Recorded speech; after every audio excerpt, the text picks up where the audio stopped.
남전도의 헌신 예배의 자리에 나오신 우리 모든 남전도의 회원들과 또 모든 성도님들 환영하고 축복합니다. 일평생 우리 하나님과 교회를 위해서 충성하시고 헌신하신 우리 남전도의 모든 또 장로님들과 또 우리 집사님들과 또 성도님들 또 하나님께서 기억하시고 더 좋은 것으로 더 풍성한 것으로 갚아주시고 채워주실 줄로 믿습니다. 이 시간에는 이제 교회를 세우는 헌신이라는 제목으로 우리 헌신 예배 같이 말씀을 같이 나누도록 하겠습니다. 오늘날은 권리를 매우 중요하게 여기는 시대 가운데 살고 있습니다. 그래서 너도 나도 자신의 권리를 주장하면서 살아갑니다. 그래서 요새 직장에서는 이 젊은 직장인들은 사장님한테도 이제 할 말 다 하면서 이렇게 직장 생활을 한다라고 합니다. 평소 때는 또 할 말 다 하면서 하다가 또 막상 또 회사를 그만둘 때는 아무 말 없이 그냥 조용히 사라진다라고도 합니다. 특별히 이제 편의점 이제 사장님들 얘기를 들어보면은 편의점에서 일하는 이 아르바이트 학생들 직원들이 어느 날 갑자기 아무 말도 없이 그냥 나오지를 않는다라고 합니다. 그냥 아무 말 없이 나오지 않으면서 그만두면서 그래서 많이 그 사장님을 당황하게 한다라고 하는 그런 이야기를 들었습니다. 또 어떤 회사에서는요, 그 사장님이 직원들하고 이제 점심 식사를 하러 갔는데 한 젊은 직원이 바로 사장님 앞에서 이제 식사를 하면서 이어폰을 딱 끼고 그냥 핸드폰으로 유튜브를 보면서 그냥 혼자 이렇게 식사를 하는 그런 젊은 직원도 있다고 합니다. 왜냐하면 이 점심시간은 내 자유시간이잖아요. 자유시간은 사장님도 터치하지 못한다. 사장님도 내 점심시간은 건드릴 수 없다라고 그렇게 생각을 하기 때문에 눈앞에 바로 앞에 사장님이 있든지 없든지 그냥 나는 그냥 내 유튜브 보면서 내 먹을 것만 먹겠다. 이렇게 생각을 하는 그러한 시대 가운데 살아가고 있습니다. 심지어는 직장뿐만이 아니라 가정과 학교에서 그리고 교회에서조차도 저마다 자신의 권리를 주장하는 그러한 시대 가운데 살아가고 있습니다. 근데 이것은 이제 오늘 본문의 고린도 교회도요, 이렇게 자신의 권리를 주장하는 사람들이 있었습니다. 당시 이제 고린도라는 이 도시 자체가 워낙 이제 그리스 로마의 영향을 많이 받은 도시였기 때문에 그리스 로마 신화에 나오는 많은 그 신들이 있잖아요. 뭐 제우스나 아프로디테나 아폴로나 이런 많은 신들이 있는데 이 많은 신들의 신상과 우상, 신전들이 있었습니다. 근데 이 그리스 로마 신화에 등장하는 많은 우상들은 사실은 뭐 아무것도 아니다. 실제로 실체가 없는 그냥 헛된 것이다라는 이러한 우상에 대한 올바른 지식을 가지고 있는 사람들이 있었습니다. 그래서 이 교회 안에서도 이 지식을 가지고 있는 사람들은 우리가 얼마든지 이 우상의 신전에서 우상의 제물을 먹어도 무방하다. 왜냐하면 우상이 아무것도 아니기 때문에 상관이 없다라고 주장을 했습니다. 이것 때문에 이제 교회에 조금 문제가 발생을 하게 되는데요. 그래서 고린도전서 8장, 9장, 10장에서는 바울이 이 문제를 해결하기 위해서 성경적인 원리를 가르치고 있습니다. 그래서 오늘은 이 고린도전서 말씀을 통해서 저마다 자신의 권리를 주장하는 이 시대에 어떻게 하면 교회에 덕을 세울 수 있는지 함께 같이 은혜를 나누기를 원합니다. 첫 번째로 믿음이 약한 자를 배려해야 합니다. 교회의 덕을 세우기 위한 첫 번째는 바로 교회 안에 믿음이 약한 사람들을 먼저 섬기고 배려해야 합니다. 이 우상의 제물에 대해서 바울이 설명을 하면서 맨 앞에 그 고린도전서 8장 1절에 대원칙을 한 가지 제시를 합니다. 대원칙은 우상의 제물에 대하여는 우리가 다 지식이 있는 줄을 아나 지식은 교만하게 하며 사랑은 덕을 세우나니라고 말씀을 합니다. 우상에 대한 올바른 지식 그 자체는 너무나 좋은 것이지만 그 지식만 가지고 있으면은 교만하게 된다는 것입니다. 그래서 지식뿐만이 아니라 사랑도 있어야 되는데 그 사랑은 덕을 세우게 된다라고 말씀합니다. 덕을 세운다라는 것은 믿음이 약한 자들을 사랑으로 배려한다라는 그러한 의미를 가지고 있습니다. 고린도전서에서 이 믿음이 약한 사람들은 바로 지식이 없는 사람들을 뜻합니다. 그러니까 우상은 아무것도 아니다. 실제로 뭐 돌부처나 돌신상 이런 것도 아무것도 아니다라는 이런 지식을 가진 사람들이죠. 근데 이런 지식을 가진 사람들이 있는 반면 여전히 우상에 대해서 부담스러워하는 사람들이 있습니다. 돌부처 앞에만 가면 왠지 부담이 되는 이런 사람들이 있는데 이런 사람들이 이제 지식이 없는 사람들이고 고린도전서에서는 바로 이런 사람들이 믿음이 약한 자들이다라고 이야기합니다.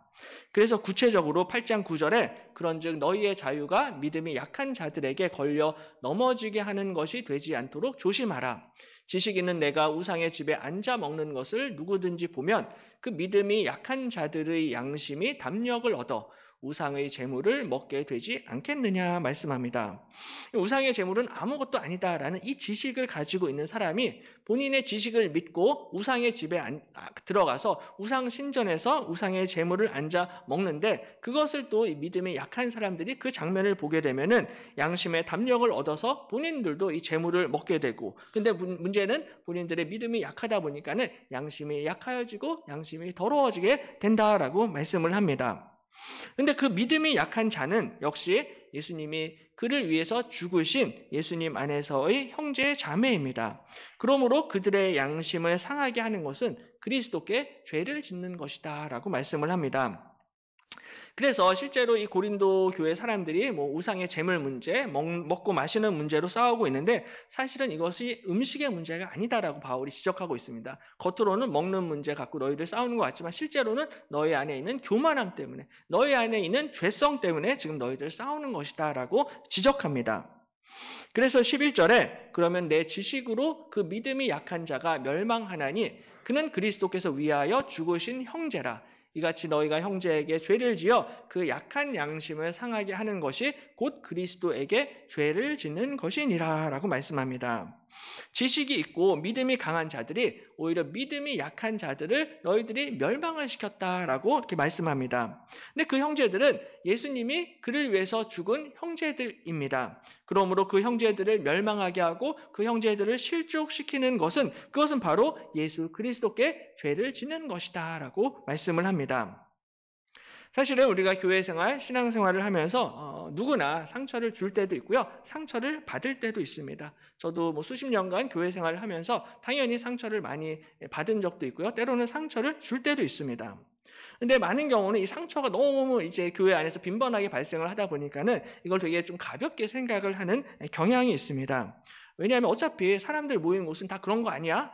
교회 생활도 단체 생활이고 조직 생활인데 조직 생활 하다 보면 당연히 상처 있는 거 아니야? 주고받는 거 아니야? 라고 생각을 하는 경향이 있습니다. 상처받는 사람한테는 미안하지만 어쩔 수 없다라는 것입니다. 어쩔 수 없기 때문에 그냥 나는 다른 사람한테 상처를 주더라도 난 그냥 내 갈 길 가겠다, 이렇게 생각을 하는 경향이 있습니다. 근데 성경을 보시면은 이 다른 사람에게 상처를 주는 것은 굉장히 엄중한 죄입니다. 가벼운 죄가 절대로 아닙니다. 그래서 오늘 바울은 형제 자매에게 상처를 주고 실족시키는 죄는 그리스도께 죄를 짓는 것이다 말씀합니다. 그러니까는 내가 상처를 누군가에게 주게 되면은 그건 단순히 그 사람의 마음만 아프게 하는 것이 아니라 이것은 예수 그리스도께 하나님 앞에 범죄하는 행위다라고 말씀을 합니다. 그러니까 살다 보면 그럴 수도 있지라고 이렇게 가볍게 생각할 문제가 절대로 아니다라는 것이죠. 누군가의 마음을 아프게 하고 누군가의 마음을 실족시키는 자들은 예수 그리스도께 큰 죄를 짓는 것입니다. 그래서 마태복음 18장을 보시면요, 예수님이 이 부분에 대해서 굉장히 엄중하게 경고하십니다. 18장 6절에 누구든지 나를 믿는 이 작은 자 중 하나를 실족하게 하면 차라리 연자 맷돌이 그 목에 달려서 깊은 바다에 빠뜨려지는 것이 나으니라. 실족하게 하는 일들이 있음으로 말미암아 세상에 화가 있도다. 실족하게 하는 일이 없을 수는 없으나 실족하게 하는 그 사람에게는 화가 있도다라고 예수님 말씀하십니다. 그러니까 많은 사람들이 상처는 어쩔 수 없는 일이야 라고 이야기하는데 그 말이 사실은 틀린 말은 아닙니다. 왜냐하면 예수님도 실족하게 하는 일이 없을 수는 없다라고 말씀하십니다. 그러니까는 참 교회 안에 상처가 없어지기가 이게 어렵다라는 것이죠. 근데 문제는 이 일이 없을 수는 없지만 실족하게 하는 그 사람에게는 화가 있도다라고 분명히 말씀하고 있습니다. 그러므로 믿음이 연약한 한 명을 실족하게 하는 사람은 차라리 연자 맷돌을 메고 바다에 빠지라는 것입니다. 그 정도로 이 믿음이 약한 자 한 사람을 상처 주고 그 사람을 힘들게 하고 그 사람을 실족시키게 하는 것은 하나님 앞에 큰 죄를 범하는 것입니다. 형제 자매를 실족케 하는 죄는 절대로 가벼운 죄가 아니다라는 거죠. 상처를 주는 죄는 사실은 굉장히 큰 죄입니다. 왜냐하면 바로 예수님이 그 한 영혼을 위해서 죽으셨기 때문입니다. 예수님이 이 땅에 오셨는데 크고 거대한 종교 왕국을 건설하기 위해서 이 땅에 오신 것이 아니었습니다. 거대한 종교 사업을 하시려고 이 땅에 오신 것도 아니셨습니다. 우리 예수님께서는 잃어버린 한 영혼을 구원하시기 위해서 이 땅에 오신 줄로 믿습니다. 바로 그 한 영혼을 위해서 죽으시기 위해서 이 땅에 오셨습니다. 그러므로 그리스도께서 위하여 죽으신 그 형제 자매를 실족시키는 것은 이것은 하나님을 향한 범죄입니다. 그래서 바울은 8장 맨 마지막에서 그러므로 만일 음식이 내 형제를 실족하게 한다면 나는 영원히 고기를 먹지 아니하며 내 형제를 실족하지 않게 하리라 라고 말씀을 합니다. 음식이 나도 음식을 좋아하지만 음식이 만약에 내 형제를 실족하게 한다라면 영원히 나는 고기를 먹지 않겠다라고 선언하고 있습니다. 그래서 형제들을 어떻게든 실족하지 않게 하겠다라는 것이 바울의 마음이었습니다. 왜냐하면 누군가를 실족시키는 죄가 너무나 큰 죄다라는 것을 바울이 알았기 때문입니다. 우리가 복음서에서도 마태복음 17장을 보면은 이 세금을 걷는 사람들이 어느 날 베드로를 찾아와서 이렇게 질문을 합니다. 마태복음 17장 24절에 너의 선생은 반세겔을 내지 않느냐라는 이 질문을 던집니다. 여기서 이 반세겔이라는 것은 이제 구약 성경에 기록된 성전 세금을 뜻합니다. 그래서 남자 성인이 일정한 나이가 되면 성전에 예물을 드려야 하는 성전세를 반세겔을 내도록 되어 있습니다. 그래서 사람들이 베드로를 찾아와서 물었습니다. 너희 선생님이 그렇게 위대한 종교 지도자라고 하는데 왜 이거 성전세 내지 아니하느냐라고 그렇게 질문을 하니까는 베드로가 우리 선생님은 내신다라고 그렇게 이야기를 합니다. 그리고 나서 이제 베드로가 집으로 돌아오는데 예수님이 먼저 베드로에게 말씀하십니다. 예수께서 먼저 이르시되 시몬아 내 생각은 어떠하냐? 세상 임금들이 누구에게 관세와 국세를 받느냐? 자기 아들에게냐 타인에게냐라고 예수님이 베드로에게 무슨 일이 벌어졌는지 다 아시고서는 또 질문을 던지십니다. 그러니까 세상의 임금들이 세금을 받잖아요. 세금을 받는데 아들한테도 세금을 받느냐, 아들한테 세금을 받느냐, 타인에게 세금을 받느냐라는 그 질문입니다. 당연히 베드로가 타인에게서 받습니다라고 그렇게 대답합니다. 다시 말해서 임금의 아들, 왕의 아들, 딸, 왕자님들, 공주님들은 세금을 내는 법이 없습니다. 왜냐하면 왕의 아들이고 왕의 딸이기 때문에 세금을 낼 필요가 없다라는 거죠. 바로 이러한 의미에서 예수님도 성전세를 내실 필요가 없으셨습니다. 왜냐하면 예수님이 하나님의 아들이시기 때문에 세금을 낼 의무가 예수님께 전혀 없으셨습니다. 하지만 그럼에도 불구하고 예수님이 이 세금을 내십니다. 27절에 그러나 우리가 그들이 실족하지 않게 하기 위하여 내가 바다에 가서 낚시를 던져 먼저 오르는 고기를 가져 입을 열면 돈 한 세겔을 얻을 것이니 가져다가 나와 너를 위하여 주라 하시니라 라고 말씀합니다. 네가 이제 물고기를 잡아서 그 입을 열면은 한 세겔이 있을 것이다 라고 말씀합니다. 그러면은 그 한 세겔을 가지고 1인당 반 세겔씩 내야 되니까는 너와 나를 위하여 그 한 세겔로 성전세를 내라라고 말씀을 하십니다.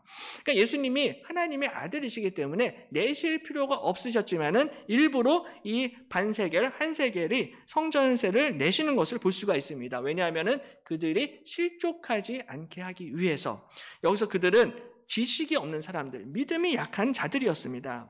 당시에 이 세금을 걷는 사람들은 당연히 예수님이 하나님의 아들이신 것을 몰랐습니다. 지식이 없었던 거죠.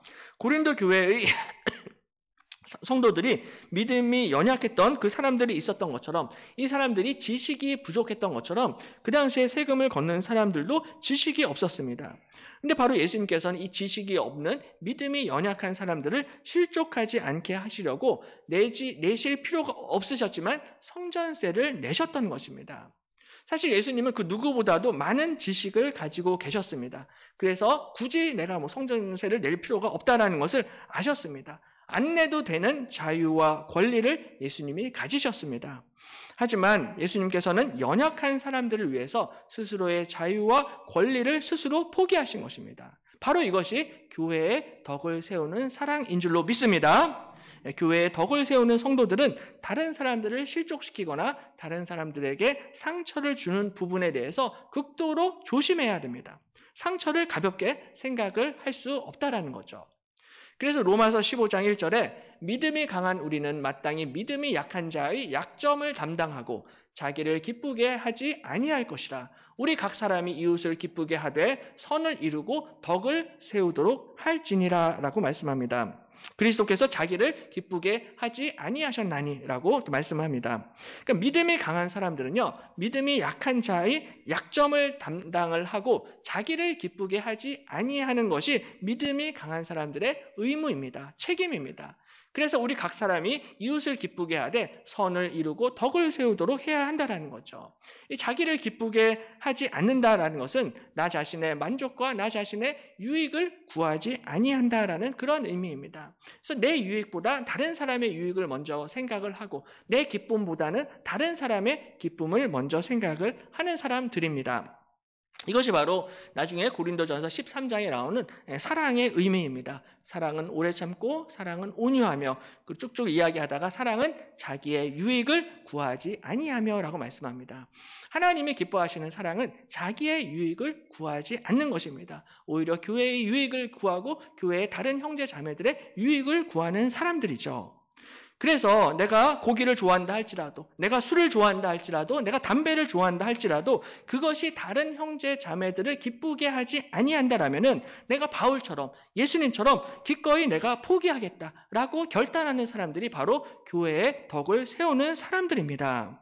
바로 이것이 하나님께서 기뻐하시는 교회의 덕을 세우는 사랑인 것이죠.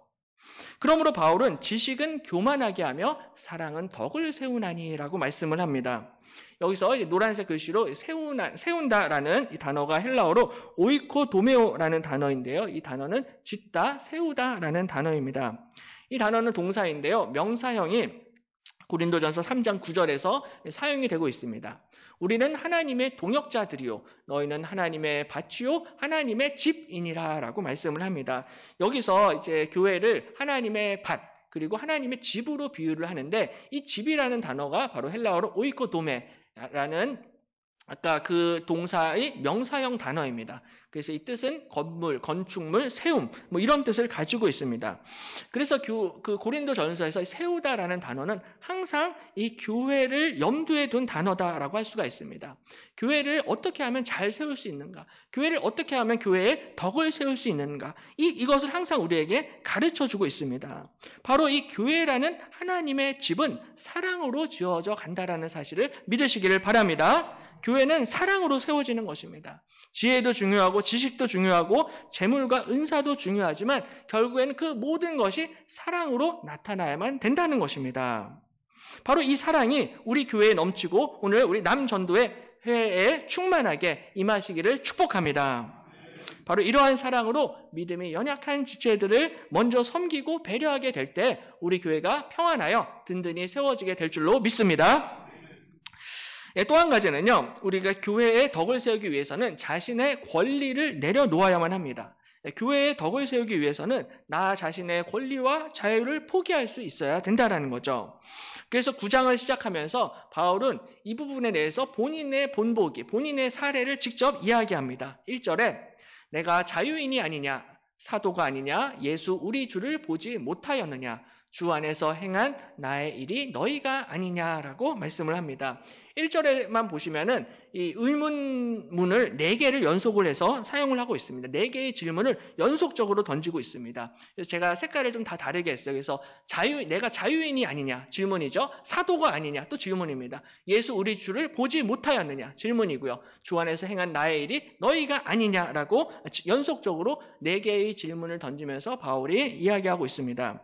이렇게 연속적으로 질문을 던지는 이러한 그 말씀을 볼 때 당시에 이 바울의 감정이 상당히 격해져 있다라는 것을 우리가 추측을 할 수가 있습니다. 가령 우리 부부간에도 대화를 할 때 아내들이 남편들에게 연속적으로 질문을 던질 때가 있습니다. 근데 보통 아내들이 남편들에게 연속적으로 질문을 할 때는 기분이 좋지 않다라는 것을 이제 암시합니다. 그래서 내가 당신의 아내가 아닙니까? 내가 애들 엄마가 아닙니까? 내가 지금까지 아이들을 키우지 않았습니까? 이렇게 계속해서 따발총같이 질문을 한다라면은 이미 아내의 기분이 상당히 좋지 못하고 감정이 격해진 상태를 의미하는 거죠. 근데 바울도 지금 본인 이야기를 하면서 질문을 계속해서 이렇게 연속적으로 던지고 있습니다. 왜냐하면 바울 본인의 감정도 상당히 지금 끌어올랐기 때문이죠. 왜냐하면 지금까지 여태까지 본인이 이 교회를 위해서 희생하고 양보하고 애쓴 이 모든 것들이 아마 주마등처럼 스쳐 지나갔을 것입니다. 그러니까 내가 이 교회를 위해서 수고한 게 얼마인데, 내가 이 교회를 위해서 얼마나 애쓰고 희생하고 양보했는데, 바울도 사람이니까는 당연할 것입니다. 그거를 알아주지를 못하고 어떻게 나를 공격하고 나를 비방할 수 있는가? 대부분의 어머니들이 남편과 자식들을 위해서 사실은 일방적으로 헌신하고 희생하시는 그것처럼 사도 바울도 고린도 교회를 위해서 자신의 권리와 자신의 자유를 쓰지 않고 거의 일방적으로 희생하고 헌신했습니다. 그래서 내가 자유인이 아니냐라고 첫 번째 질문을 던집니다. 바울은 본인이 자유인이다라는 것을 밝히고 있습니다. 이 자유인이라는 헬라어 단어가 엘류세로스라는 단어인데요. 자유롭다, 속박받지 않다, 자유민 태생의라는 이러한 뜻을 가지고 있습니다. 그러니까는 남에게 굽신거리는 종이 아니라 하인이 아니라 떳떳한 자유인이라는 것입니다. 자유인 중에서도 바울은 로마의 시민권을 가진 대단한 자유인입니다. 근데 바울은 이렇게 자유인이고 종이 아니지만 스스로 모든 사람을 위해서 스스로 종이 됩니다. 그래서 나중에 19절에 보시면요. 내가 모든 사람에게서 자유로우나 스스로 모든 사람에게 종이 된 것은 더 많은 사람을 얻고자 함이라 라고 말씀을 합니다. 19절에서도 자유로우나라는 단어를 사용을 하고 있는데 이 단어가 역시 엘류세로스라는 단어입니다. 스스로 너무나 자유인이고 권리가 있지만은 이것을 내려놓고 바울이 스스로 종이 되었습니다. 마치 부모가 어린 아기를 키울 때요. 엄마 아빠가 마치 이 아기의 종처럼 아이를 떠받들고 아이를 양육하고 키웁니다. 아기들이 스스로 먹지를 못하니까는 이 엄마 보통은 어머니들이 하시죠. 아빠보다는 엄마가 젖병을 물리고 또 이유식을 먹일 때도 실제로 엄마가 숟가락으로 한 입, 두 입 다 떠먹여 줍니다. 그러니까 아기들이 또 혼자 씻지를 못하니까는 목욕도 시키고 우리 아이들의 똥 오줌까지도 사실은 엄마 아빠가 이거 다 받아냅니다. 그러니까는 부모님들이 마치 종이 아니지만 종처럼 그 아기를 떠받들고 섬긴다라는 거죠. 엄마 아빠도 얼마든지 맛있는 음식, 맛있는 고기 반찬을 먹을 자유가 있고 권리가 있습니다. 그런데 부모님들이 이 자유와 권리를 사용하지 않습니다. 내 자식을 위해서 이 자유와 권리를 내려놓고 이 고기와 맛있는 반찬을 양보하는 것입니다. 철없는 자식들은 엄마 아빠가 고기를 안 좋아하시나라고 생각을 하지만 그게 아니다라는 거죠. 근데 바울도 역시 마찬가지입니다. 정말로 어떻게든 교회를 세우기 위해서 정말로 모든 자유와 권리를 내려놓았는데 이 철없는 고린도 교회의 성도들은 그걸 너무나 당연하게 생각을 하고 오히려 그것을 가지고 바울을 비난하고 공격했습니다. 바로 이 엘유세로스라는 이 자유롭다라는 이 단어가 아까 말씀드린 마태복음 17장의 성전세 사건에서도 예수님이 이 단어를 사용하십니다. 마태복음 17장 26절에 베드로가 이르되 타인에게 니이다. 그러자 예수께서 이르시되 그렇다면 아들들은 세를 면하리라 라고 말씀하십니다. 여기서 면하다라는 단어가 바로 엘유세로스라는 같은 단어입니다. 그러니까는 세금을 아들에게서 받냐 타인에게서 받냐라고 물으니까는 베드로가 타인에게서 받습니다. 그러자 예수님께서 그렇다면 아들들은 세를 면하리라. 아들들은 세금으로부터 자유롭다는 것입니다. 왕의 아들들은 세금을 낼 의무나 필요가 없다라는 것이죠. 세금을 내지 않을 권리가 있습니다. 하지만 우리 예수님께서는 이 권리를 사용하지 아니하셨고요. 성전세를 내셨습니다. 스스로의 자유와 권리를 포기하신 거죠. 바울 역시 마찬가지입니다. 자신이 얼마든지 자유인으로서의 권리와 자유가 있었지만 이것을 내려놓았습니다. 얼마든지 내 마음대로 먹고 마시고 즐길 수 있습니다. 그런다고 지옥 가는 것이 아니죠. 성전세를 내지 않아도 됩니다. 헌금을 내지 않고 11조를 안 내도 지옥에 가는 게 아니에요. 하지만 예수님이 그 모든 것들을 친히 솔선수범 보이시고 다 그 의무와 책임을 감당을 하셨다라는 것입니다. 왜냐하면 교회에 덕을 세우기 위해서입니다. 이걸 안 한다고 내가 구원 못 받아? 그렇게는 볼 수 없겠지만 그래도 내가 어떻게든 이 교회를 세워야겠다. 이 교회를 지켜야겠다라는 것입니다. 어린 아이들이 한 끼 두 끼 안 먹는다고 굶어 죽는 것이 아닙니다. 하지만 그래도 엄마 아빠는 어떻게든 한 끼라도 굶기지 않으려고 내 입에 있는 것까지 빼어서 아이들한테 먹이는 것입니다. 이것이 바로 자녀를 사랑하는 부모의 심정이고 교회를 사랑하는 성도의 마음인 것이죠. 이것이 교회의 덕을 세우는 사랑인 것입니다. 뿐만 아니라 바울은 사도로 부르심을 받은, 하나님께 부르심을 받은 사도입니다. 두 번째 질문이 사도가 아니냐, 예수 우리 주를 보지 못하였느냐라고 질문합니다. 바울은 다메섹 도상에서 직접 예수님을 만나고 경험했던 사도입니다. 다른 사람들은 계속해서 이 바울의 사도권을 의심하고 공격을 했지만 다른 사람들은 다 그렇게 공격하더라도 고린도 교회 성도들은 그렇게 말을 하면은 안 되었습니다. 그 고린도 교회 사람들이 할 말은 아니다라는 거죠. 왜냐하면 바울의 사도된 증거가 바로 그들 자신이기 때문입니다. 1절에 주 안에서 행한 나의 일이 너희가 아니냐. 다른 사람들에게는 내가 사도가 아닐지라도 너희에게는 사도이니 나의 사도됨을 주 안에서 인친 것이 너희다라고 말씀합니다. 바울이 바로 사도로서 애쓰고 수고한 그 열매가 고린도 교회 성도들 너희들이다라고 말씀을 하고 있습니다. 이거는 빼도 박도 못하는 증거입니다. 지금 너희들이 살아서 숨쉬는 것 자체가 바로 내가 너희들의 사도됨의 증거다라고 말씀을 하고 있습니다. 어린 자녀들이 때로는 이제 부모님께 섭섭할 때가 있습니다. 불만이 있을 때도 당연히 있죠. 그러면 항상 아이들이 하는 말이 엄마, 아빠 정말 내 엄마, 아빠 맞아요? 이런 질문을 많이 합니다. 저 혹시 다리에서 주워온 거 아니에요? 라고 아이들이 이렇게 질문을 하죠. 그렇게 질문하는 어린 아이에게 부모님은 아니야. 당연하지. 넌 진짜 내 딸이고 내 아들이야. 라고 이렇게 말씀하십니다. 그리고 증거가 있어. 라고 이렇게 이야기합니다. 그럼 아이들이 증거가 뭔데요? 라고 물으면은 부모님이 이렇게 대답을 하시죠. 증거는 바로 너희들이란다 라고 이렇게 대답을 하십니다. 너희들이 이렇게 지금 건강하고 이쁘고 멋있게 잘 자란 것, 그것이 바로 내가 너희의 엄마 아빠가 되는 가장 강력한 증거다라고 말씀을 하시는 것입니다. 우리 부모님들의 헌신과 사랑이 없었으면 자식들이 그렇게 클 수가 없었다라는 것입니다. 근데 마찬가지로 바울도 마찬가지입니다. 바울의 사도됨의 가장 분명한 증거는 바로 고린도 교회 성도 본인들이었습니다. 바울의 헌신과 희생이 없었으면 고린도 교회 성도들이 그렇게 자라고 성장할 수가 없었고 교회가 존재할 수가 없었다라는 거죠. 바로 고린도 교회 성도들 그 자체가 바울의 사도됨을 증명하는 것입니다. 그래서 나중에 고린도 후서에서는 바로 너희들이 그리스도의 편지다, 너희들이 그리스도의 추천서다라고 그렇게 말씀을 하고 있습니다. 바로 바울은 바로 이러한 교회를 위한 충성과 이런 희생으로 말미암아 내가 너희들의 사도가 아니냐라고 말씀하고 있습니다. 어떤 사람들은 바울의 이러한 자신의 권리와 자유를 내려놓는 것을 가지고 막 비방을 하고 비판을 했습니다. 왜냐하면은 당시에 교회 밖에 많은 철학자들과 유명한 소피스트들, 지혜자들은 항상 본인들이 가르치는 대가로 돈을 받았습니다. 수업료를 받고 강의료를 받고 사례비를 받았습니다.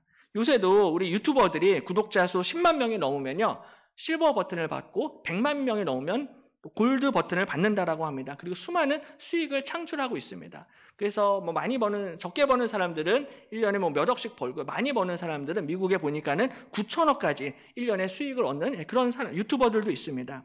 이처럼 본인의 어떤 방송이나 강연, 유튜브를 통해서 수익을 얻는 것이 세상 사람들이 볼 때는 합리적입니다. 근데 바울 당시에도 많은 철학자들과 종교인들이 자신들의 가르침을 대가로 많은 돈을 벌어들이고 또 많은 명예와 재물을 누렸습니다. 근데 바울은 전혀 그런 일을 하지를 않으니까는 사람들이 바울한테 당신 바보 아닙니까? 왜 자기 것도 찾아 먹지 못하고 있습니까? 왜 돈을 받지 않고 교회를 섬기느냐라고 이런 식으로 조롱하고 비난했습니다. 근데 바울이 이렇게 비판하는 사람들한테 3절에 이렇게 이야기합니다. 나를 비판하는 자들에게 변명할 것이 이것이니 우리가 먹고 마실 권리가 없겠느냐. 5절에 우리가 다른 사도들과 주의 형제들과 게바와 같이 믿음의 자매된 아내를 데리고 다닐 권리가 없겠느냐. 어찌 나와 바나바만 일하지 아니할 권리가 없겠느냐라고 또 연속적으로 3개의 질문을 던지고 있습니다. 권리가 없겠느냐, 권리가 없겠느냐, 권리가 없겠느냐. 이 질문들을 또 보면은 바울이 좀 상당히 또 감정적으로 격해 있는 것을 볼 수가 있습니다.